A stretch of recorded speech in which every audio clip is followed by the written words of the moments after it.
In order to even dogfight effectively, we must first know the three different types of fighters. First are the turn fighters.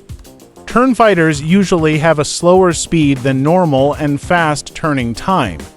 They usually carry low-caliber machine guns. The lower the seconds, the faster they turn, hence they are called turn fighters. Fast turning times are their weapon. The second one are the boom and zoomers. They have high max speed, carrying heavy weapons, and has long turning times.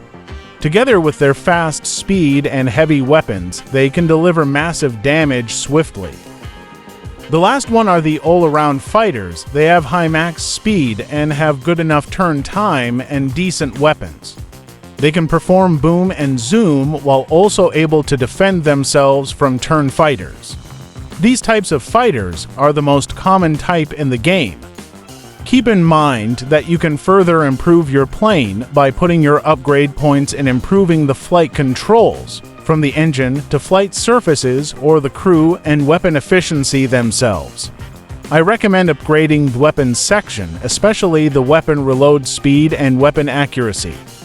After that, it is necessary to adjust your arsenal according to your chosen strategy, whether you're going for planes or destroying ground targets, and even both. A lot of ammo choices to choose, but the names of the ammunitions are self-explanatory. I also recommend equipping secondary weapons to further utilize your aircraft, as destroying ground targets is also a good way to win. Further improve your plane control by tweaking your settings. Turn on fixed aim cursor if you want to make the camera and cursor always in the center of the screen. Then turn on additional flight controls to give your plane more maneuverability, especially in dogfights. I recommend adjusting your sensitivities to your liking. Adjust them while playing to find the suitable sensitivity for you, as sometimes the standard sensitivity is either too fast or sluggish, so adjust them to your liking. Now, on to the game. There's more to dogfighting than just guiding your plane's cursor to the white circle then shooting. Like what we discussed earlier over the different types of fighters, fighting a turn fighter with a boom and zoom plane isn't a wise move. Just watch how I quickly maneuvered my plane to avoid him. Before that, in this section right here, are the control for the flaps, the landing gear, and to reload guns manually. You can turn your flaps on to give our plane more maneuverability at the cost of speed. Usually it is combat mode, but in this plane it is takeoff, but still it gives some lift to the plane. Reload your guns manually to have full capacity in dogfights. Do so in the right time. You can turn on landing flaps, which greatly slow down your plane. You can do it by enabling the landing gear, then the flaps.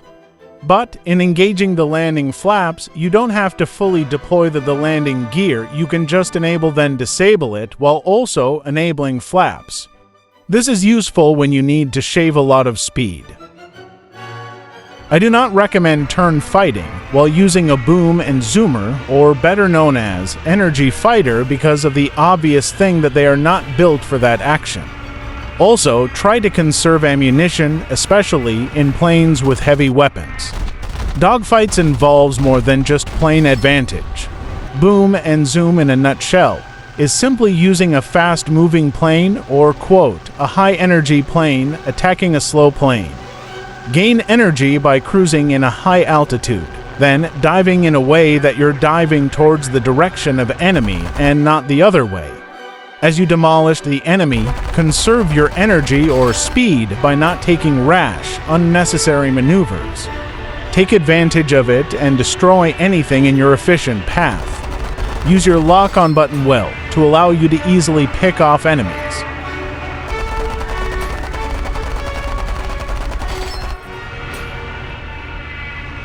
Flying then quickly going in a loop is a better way to lose speed, as you're able to at least gain altitude and recover some energy than a landing flap.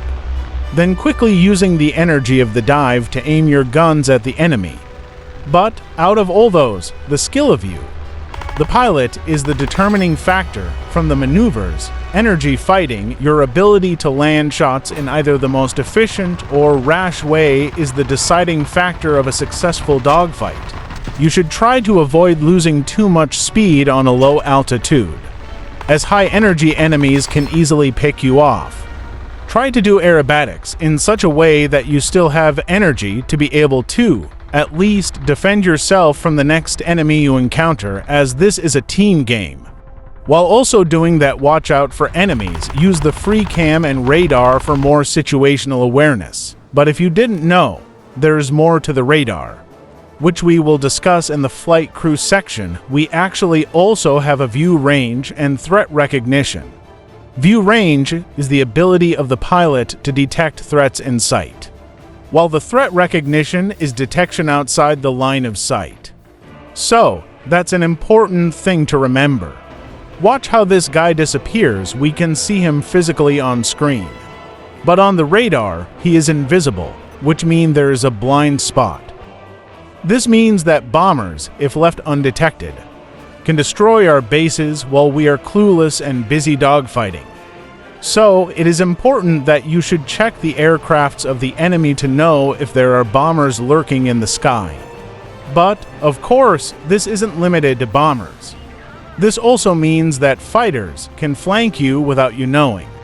And it will happen if you're busy on what's in front than what's in the back. Spraying your guns is also an effective way of shooting down bombers. Unlike fighters, they are more resistant to bullets, but when spraying, you have increased chances of hitting more volatile surfaces like the engine, as a hit in the engine can either cripple or turn into a fiery destruction. The overload resistance, in my experience, is not that important to upgrade. It is the crew's ability to withstand high G-forces or, in simple terms, fighting gravity. G-forces is only harmful when in negative, as it affects your pilot's control, but it is negative only when you're nosediving. But on the other way, it is not that serious. The only thing you need to fear is dragged loss, which is the loss of energy or speed when flying rough.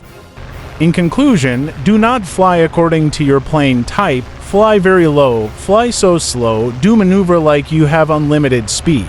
Do not use maximum throttle, do not tweak your settings, do not pick the right ammo, do not use free cam, ignore bombers, ignore strike fighters, ignore ground targets, ignore remaining ammo count. Ignore enemy plane type, do not use zoom button, do not use lock on button, do not start firing less than 750 meters. If you follow those are the recipes for disaster.